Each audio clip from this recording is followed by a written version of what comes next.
नमस्कार मंडळी. पावसाळा आला की आपल्या घराची आरोग्याची काळजी घ्यावीच लागते. पण एक गोष्ट आपण बहुधा विसरतो, ती म्हणजे आपल्या फर्निचरची काळजी घेणं. पावसाळ्यात वातावरणात ओलावा जास्त असतो, त्यामुळे लाकडी फर्निचरला फुगणे, क्रॅक येणे आणि पांढरे डाग येणे अशा समस्या 100% होतात. तर काय करायचं? चला मी तुम्हाला सोप्या टिप्स सांगतो.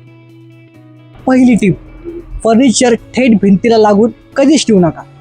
थोडा गॅप ठेवा, म्हणजे ओलावा शोषला जाणार नाही. दुसरी, फर्निचरवरती सरळ पाणी टाकू नका.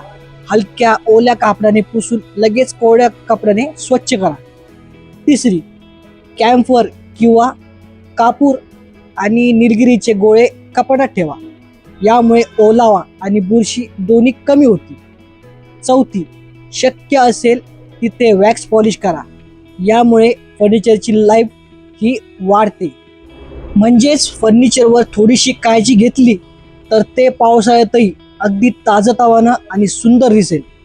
आम्ही साबणे फर्निचर मॉलमध्ये केवळ फर्निचर विकत नाही, तर फर्निचरची योग्य काळजी कसे घेणं, त्यासाठी काय उपाययोजना करणं हे देखील सांगतो. कारण आमच्यासाठी तुमचं समाधान हीच खरी स्टाईल.